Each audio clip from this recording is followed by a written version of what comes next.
Okay. Now it is working. Now it is live. Oh, sniz. Fuck. Christ. After Jesus. after a lot of troubleshooting and figuring out how to use Google Hangouts or Yeah, Google Hangouts is I feel like this is what when everything gets linked up and your refrigerator can connect to the internet. This is what it's going to be like. Like, I really need my food. Oh, you need to download a new plugin. Like, God damn, my kids are crying. I need to restart the refrigerator.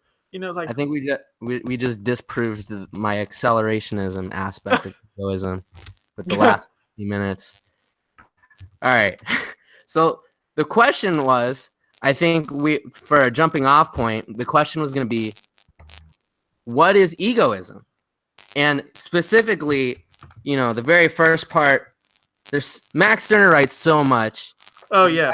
And he writes so much about so many topics. And so I think a lot of people with a lot of different ideas, they take him as an empty vessel, and particularly the first part, which is, all things are nothing to me. What is not supposed to be my concern? First and foremost, the good cause, then God's cause, then the cause of mankind, of truth, of freedom, of humanity, of justice. Further, the cause of my people, my prince, my fatherland. Finally, even the cause of mind and 1,000 other causes. Only my cause is never to be my concern. Shame on the egoist who thinks only of himself. So there's that sort of empty vessel aspect of egoism, Right. which to me I always interpret as, geez, well, this seems like the field is wide open for egoism with all sorts of beliefs. Tell me what are your thoughts? What are your thoughts on that sort of opening bit and contextualizing it with your ideology and how you use egoism? Well, one of the things is that Stirner he suffers the same curse as Nietzsche, in that he has this such a wide critique that it can be applied for so many things. And also, to be completely honest, I think a majority of the people never actually read the whole fucking book. I mean, like, holy shit. I'm fairly convinced that back in the 90s, there was maybe fucking 12 pages of the ego in its own that were somehow circulated across the fucking Northwest, and that's what people got a hold of. Sure, Stirner's first half of his book is all about everything you know is a lie. Great. We got that. And the majority of people, they leave that alone. The second half of the book deals a lot with Stirner's idea of what is the unique. Are you just a worker? Are you just a citizen? This is even covered even further in Stirner's Critics, which is his sort of answer to a lot of people that fucked up his entire philosophy. But the third part of the book is the most ignored, the most least understood, and the most conveniently left out of a lot of egoist discourse. The owner, the unique? Well, his whole concept of the union of egoists. The third part of the book, Stirner goes, so at the first, we're talking about God, the state, everything. The third part of the book, Stirner's talking about competition. He's talking about property. He's talking about the laborers. He's talking about all these different things that are very, very confusing. He has whole sections where he talks about how competition isn't really free and how through the practice of competition, we've discovered that it doesn't actually yield our self-interest, or how the poor, there's an entire section where he talks about the poor basically beating the shit out of rich people and taking everything they want from them over some fucking oysters. And no one seems to read that part. So again, it's kind of like you can almost really tell how far a person got along in the book, because some people, they just get that whole, oh man, the spooks, oh, this is great, haha, and then they never really delve any further. If you want to see how far Stirner's thoughts can be twisted around, just look at some of these crazy ass motherfuckers that call themselves egoists and meanwhile are cheerleading for a bunch of people pretending to be Aztec warriors killing campers in Mexico for nature and wildness, which I don't know about you, but that sure as fuck sounds like what is wildness? This platonic ideal. Is a raccoon wild that lives in a city? I don't really fucking know, but they never really worry about it. So yeah, it's a very, very rich philosophy. It's a very, very big group of very, very rich ideas. That the problem is many, many people, they've only learned about egoism through what other people have read. Very few people have the time or the patience to go through Stirner's work, which, I mean, let's be fair, early 1800s, it's not exactly a murder mystery novel. I mean, it is difficult, and there's a hell of a lot of repetition in there. Definitely. Okay, I think that leads to this part. Okay, so Stirner's beliefs and the beliefs of egoism. My criticism of that, I think it would come from Stirner himself, which is sort of how he talks about the ego, essentially, which is people have always supposed that they must give me a destiny lying outside of myself, so that at last they demanded that I should lay claim to the human because I am man. This is the Christian magic circle. Fichte's ego too is the same essence outside of me, for everyone is ego, and if only this ego has rights, then it is the ego, not I. But I am not an ego along with other egos, but the soul ego. I am unique. Hence my wants too are unique, and my deeds, in short, everything about me is unique. And it is only as this unique I take everything for my own, as I set myself to work and develop myself only as this. So to go back to that empty vessel aspect, I think all that was in Stirner's self-interest. But for instance, you get like I guess what Zizek would call the cognitariat workers like myself, or petty bourgeois, really pick up this book and they see stuff like that, and then they start to think, okay, so how am I the unique? Yeah. And I'm not looking to set any sort of political movement in motion. I sort of want, that's like, okay, so I, I Well, what is your concept of Stirner's unique? well, the unique is uniquely, I suppose, what I consider my values, or what I consider my life, or what happens around me. So I have a very isolated version of of what I consider what is my egoism. Well, the best explanation I've seen outside of the ego in its own for what Stirner's talking about when he talks about the unique.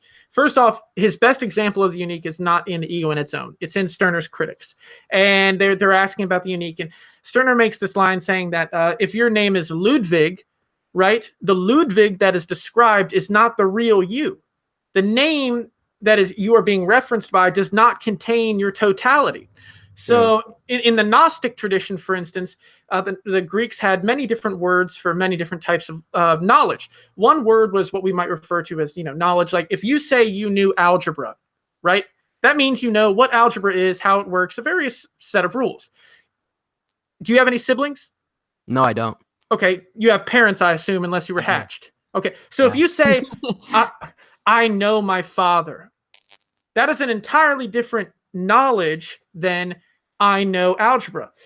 The knowledge of your father is something that is built up over many, many years. You've seen highs, you've seen lows, different hobbies, everything like that.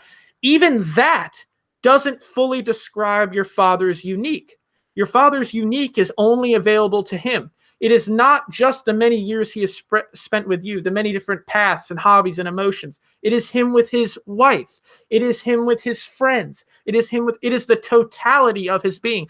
It's very much similar to in Zen philosophy, your true being, the external and the internal unified as one in one unique happening in the universe. Every label you put on yourselves, whether it be human, whether it be citizen, whether it be worker, ultimately traps you in a box and forces you to act in certain ways and tries to corral you and moralize you and basically put your use in life to something else's goal. Whereas Stirner says, focus on your unique, live that, and find alliances and unions with other people, but always remain starting from your unique and ineffable self. Okay, I think that's a good place to jump off from, because I always considered myself the spookiest egoist, because the way I look at spooks and stuff like that is even the spooks are my own. So these labels or these boxes, these sort of concepts, they become, when I take them into myself, into as sort of my property. These labels are my property. Right. I then get to sort of use them, Yeah. as I sort of will.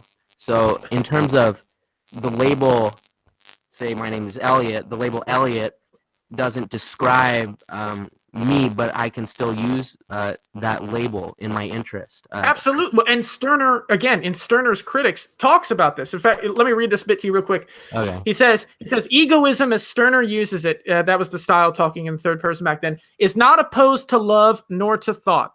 It is no enemy of the sweet life of love, nor of devotion and sacrifice. It is no enemy of intimate warmth, but it is also no enemy of critique, nor of socialism, nor, in short, of any actual interest. It doesn't exclude any interest.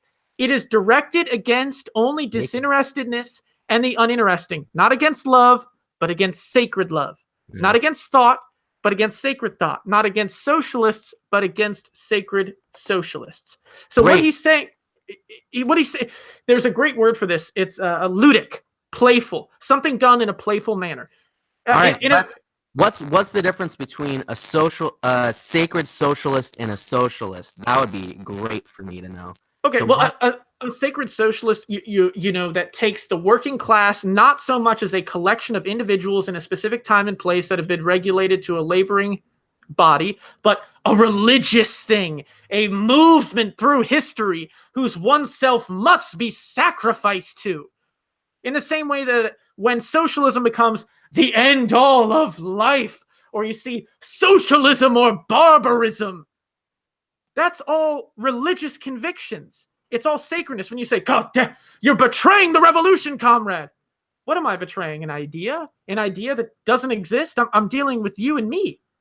But at a certain point, there are people that are highly against any sort of interests of the left. There's far right. There's absolutely. But the difference is, are those people betraying? Are those people doing actual real things? If I go into a party office and steal all the documents and turn it into the cops, that's betraying the revolution.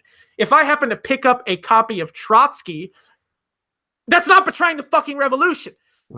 It's when people get locked in it's very, like, I swear it makes so much sense if you put like religious groups and leftist groups and you sort of measure on the same. It's the same fucking thing with Baptists and Catholics. Okay, if you are betraying God by going over to a Catholic's house, it's the same fucking thing as, you'll see these Leninists.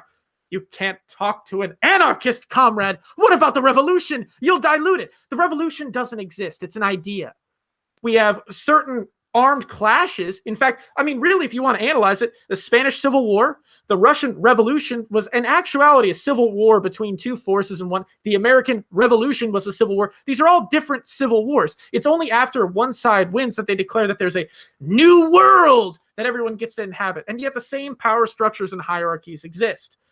So Stirner's whole point is he's all for the masses liberating themselves as long as it's for themselves and not for the workers' paradise, or the revolution that ends history, or the march of communism through history.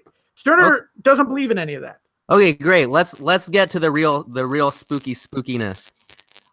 So what do you say? How does a left egoist, and I've asked this to the right camp or the objectivist camp, relate to? I thought I'd wait a bit before I brought it up. Gross. How does the left egoist relate to people that are acting in what they consider their self-interest? And I went up to there's a book fair, and the only philosophy press in this very big LA book fair is the Ayn Rand Institute, and I said, God, they're the only representatives of philosophy, which I thought that was pretty funny. Terrible. So I asked them a question. I said, do you think leftists can be egoists? And of course they don't think leftists can be egoists because blah blah blah, and capitalism is the only way to be self-interested. Of course, yeah.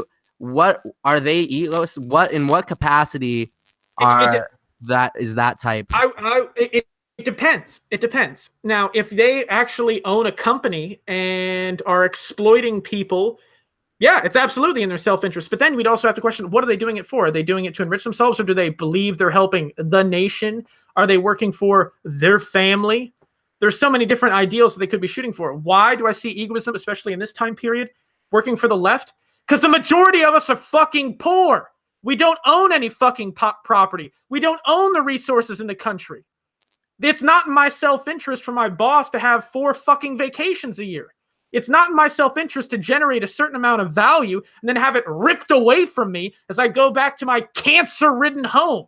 Definitely. So like if you add up the self-interest of the entire nation and everybody became an egoist, it would be very stacked on the left, I think.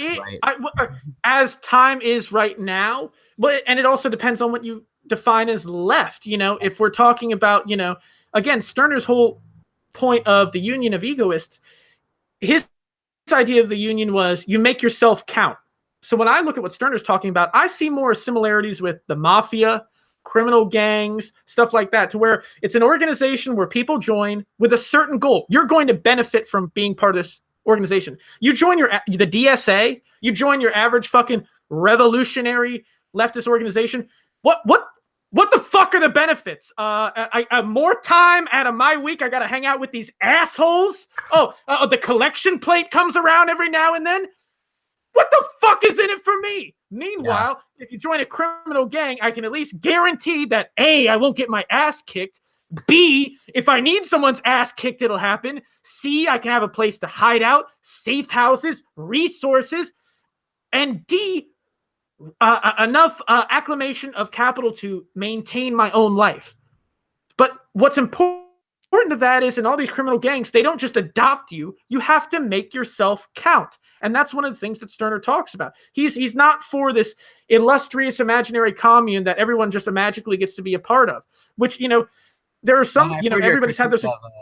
I heard your critique of syndicalism, where you say basically you just become defined as your job, and who would want to be defined by their sort of like. Oh yeah, worker-owned fucking McDonald's. Yeah, how great does that sound? That's your democratic unit. That sounds awesome. Fuck that. Hell no.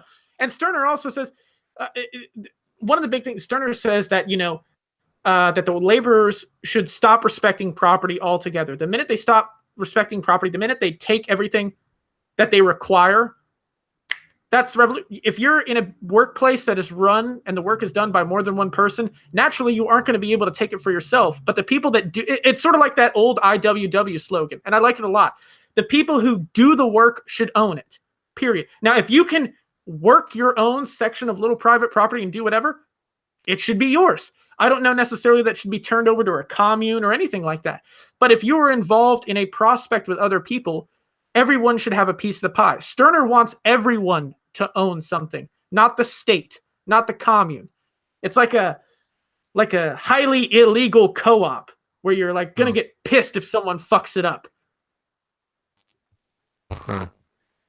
So what do you think about, so if you were, there's the common saying, there's no honor among thieves, right? But how do you relate to, I suppose, interpersonal sort of contracts or agreements or unions of egoists that are based off of self-interest versus, and this is, I guess, maybe a softball, versus like a contract you make with a sort of a larger company. Say you're giving your time there, or I suppose even in softer softball with the state, just by virtue of being in the state. So at what point is there some sort of sacred agreement, or is there any sacred sort of agreements in sort of a criminal gang or anything like that? Well, the example Stirner uses is that the big difference between a union and a society is that the minute the society expects things of you, right? The union, you expect things of. You're expected to work for it. It's expected to work for you, period. In the same way that in these criminal organizations, look, if you're not an earner, fuck off. It's not a fucking charity, period. Yeah. Where, when all of these are unequal. Now, again, when I use examples like criminal organizations, most of them are definitely, there's a hierarchy involved, and that's not at all what Stirner's talking about. But when I see these ideas play out in the real world, this seems to be the closest approximation and usually helps people think of things in different ways. So again, I'm not saying that the Hells Angels is literally a whole bunch of Max Stirner fanboys riding around, pillaging the country in the name of egoism. But there are some certain things that I think, if they were. I mean, you're goddamn right it would be. Shit. But so these different, what's interesting is the mafia apparently in Sicily started out as almost like I won't quite say direct democracy because it was run on patriarchal lines, but you had these different families that almost cast votes and all sorts of different things like that. The commission, for example, okay. The commission in New York was set up by the Lucky Luciano after a big mob war. And originally there was a boss of all bosses, and Luciano killed him. And Luciano had been working with the Chicago outfit, which was made up by gangsters of various ethnicities. And they found out that if they worked together, they could make more fucking money. So when Luciano killed the boss of all bosses, instead of taking power for himself, he set up the commission.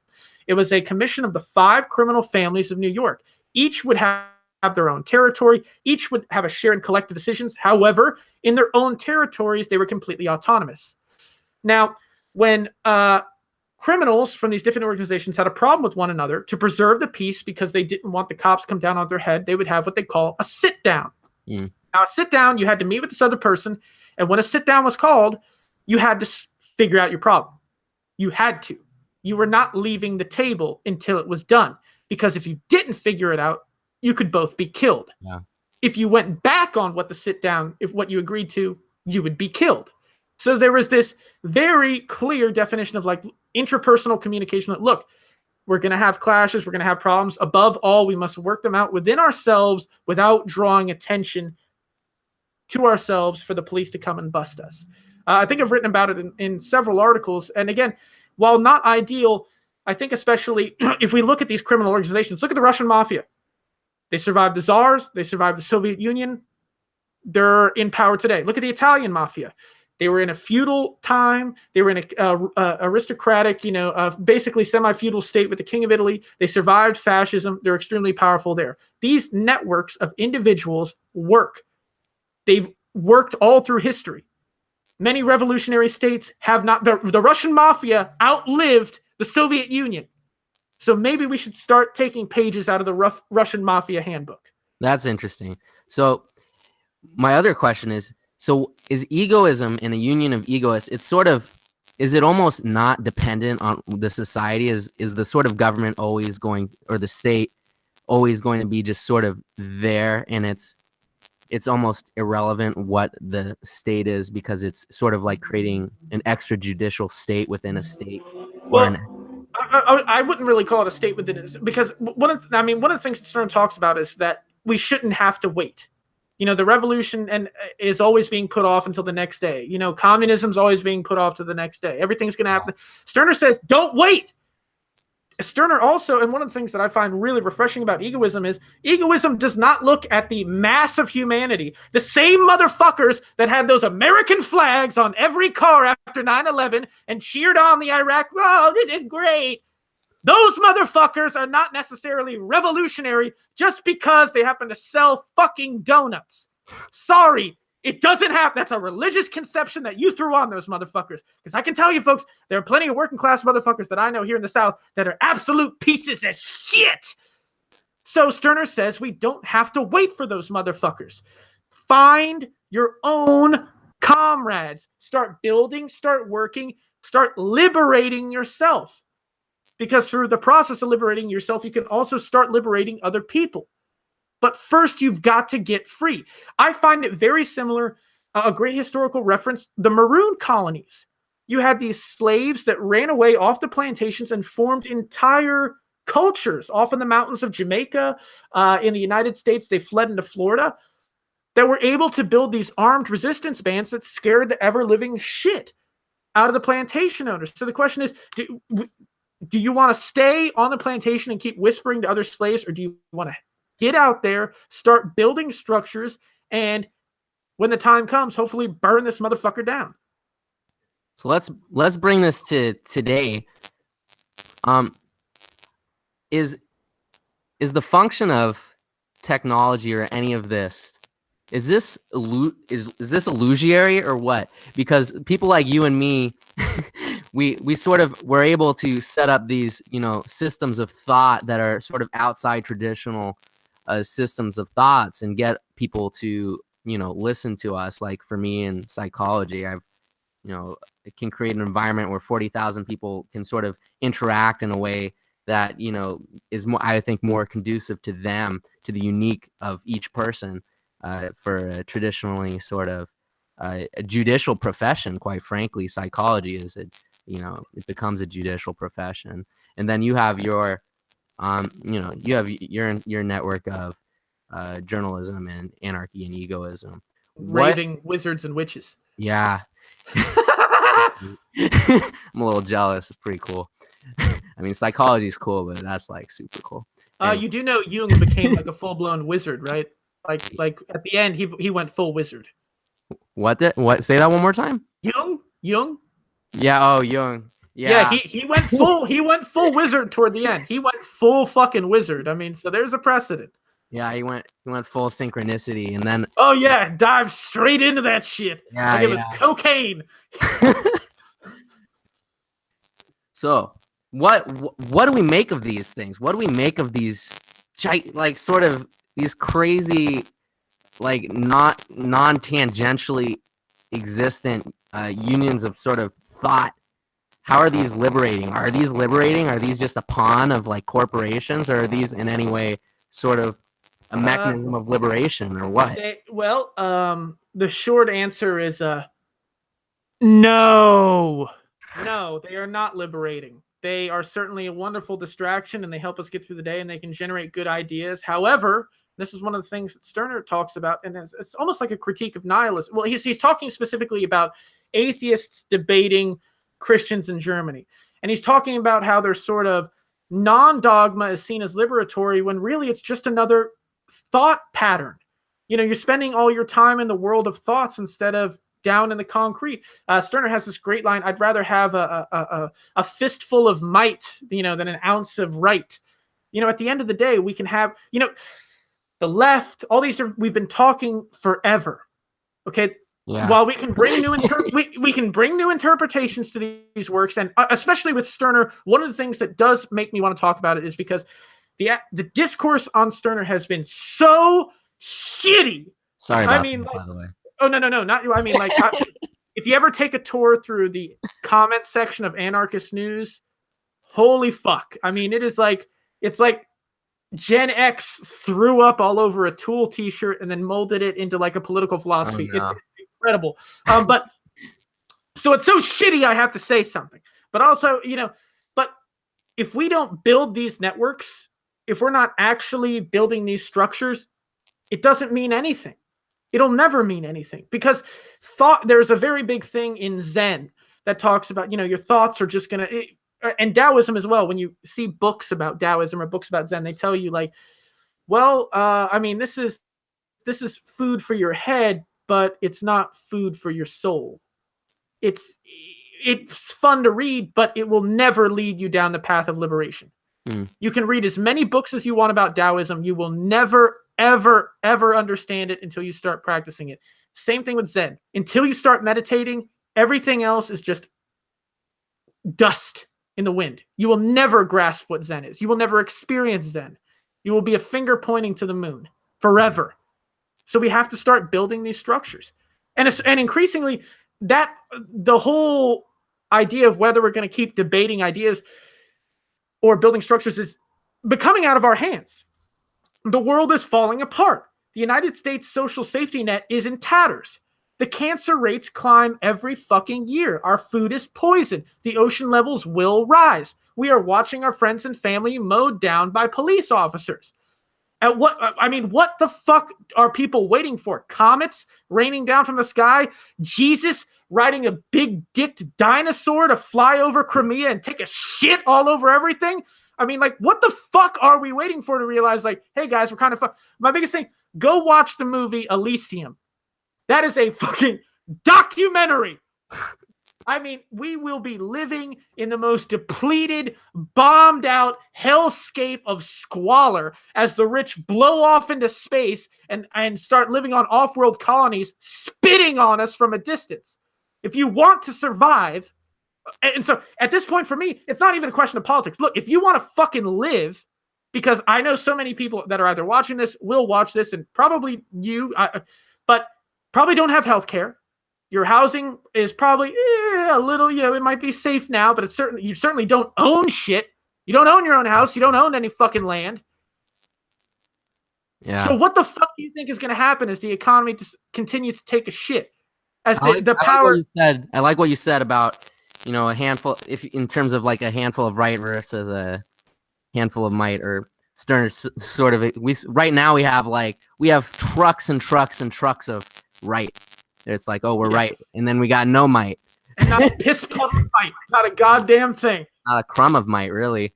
Sort of. So we got all this. But the thing about it is, I feel like there's some sort of potential being built. But then you're building this structure, this possible structure. It's like, oh, this would work if it worked, if somebody just took it and then strung it through reality. But then it's like, because... Well, like, for instance, and I've brought this up on multiple shows, okay? There is the Christians, because they didn't want to engage with the regular healthcare system, have built healthcare systems. It's like a peer-to-peer healthcare system where everybody chips in a month and the costs are shared by all. And the bigger the network, the cheaper it is. These people have built this since the fucking 80s. They have disconnected completely from the American healthcare system. They've been able to, they don't have insurance. This is their insurance, and it's extremely successful. And now the network is so large, it's actually quite cost beneficial. Of course, there's certain rules, them being Christians, you can't do this, can't do that. But, and of course, there's, if you're, again, a very sort of egoist thing here, if, they're not having somebody that's like, going in for surgeries all the time. The idea is like, look, you probably don't go to the doctor all the time, but when you do, we know you don't have the fucking money. So when you do go, we're all going to, and they'll have special events if someone has a big thing or whatever. This exists. Yeah. Anarchists, leftists, socialists, communists. We keep talking about fucking healthcare. And we keep begging the state to give it to us. Well, at what point are we going to start providing it for ourselves? I mean, really. That used to be a thing. That used to be a, communists going through neighborhoods and providing health care. Well, yeah. One of the things I find so interesting is, like, you look at these old fraternal organizations, right? If you were a member of the Loyal Order of Moose, they had doctors on hand. So you had a lodge house that was also a fucking bar, win-win for me, that had a doctor on deck who would treat members. They were literally building these islands of services. Because if you died, they would bury you, specifically the Loyal Order of Moose. And again, I'm not saying they're an ideal organization, because they were definitely racist.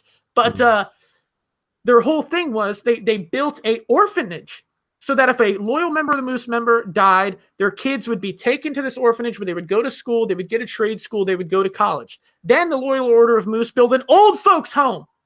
So if you're a member for 30 years, boom, you have a place where you're taken care of. In fact, if I remember correctly, their Alzheimer's wing in Florida is one of the best in the state. It's all provided for by members. And if you're a member for 30 years, boom, you have a place to go. If you ever fucking die, your kid's got a place to go. Where the fuck is that on the left? Yeah. Tell me, all the left has to offer you is arrests and a police record and arguments online that take up your time. Where the fuck is the self-interest? Really? The Black Panthers, they had a winning model, and that's why they were so fucking dangerous. Because they asked the people, what do you want? We want food. Free breakfast program. There were some cities where the Black Panthers were providing ambulance services. That's what was so dangerous. It's not necessarily the idea. They were doing things that the state was not, and then naturally they're replacing the state.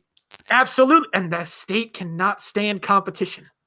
You can ignore it. You can pretend to live outside it. It's okay with that. But the minute you start to usurp its abilities, that is a existential and life or death struggle for the state. Well, I think this has been 45 minutes, and I want to be responsible and not keep you longer than I said I would. So I think on that note, you know, all this talk we do online, all this, or at least for myself, has got me thinking, you know, well, these sort of fraternal organizations of the moose, the sort of very lacking in any sort of good theory, but actually helping people. It's like, how do we bring that spirit back, and stop this Where's petty where? all the time? Yeah, where's the commie version of the Masons? Yeah. Where's the commie version of the Hell's Angels? These things need to exist, because otherwise we're going to get. It's not just a matter of I don't want to die alone due to cancer.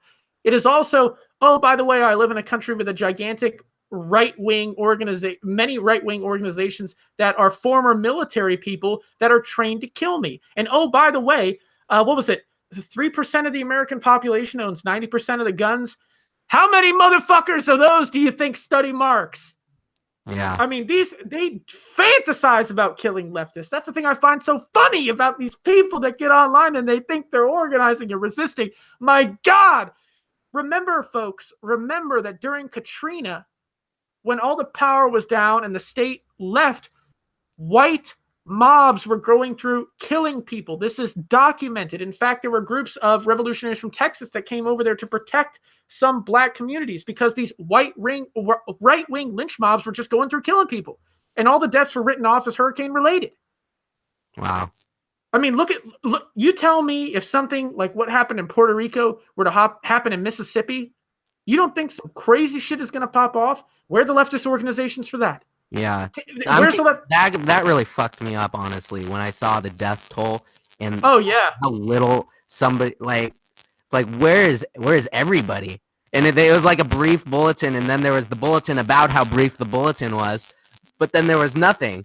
And that sort of shit fucks with me. I see it, and it's like, what do you do about that sort of shit?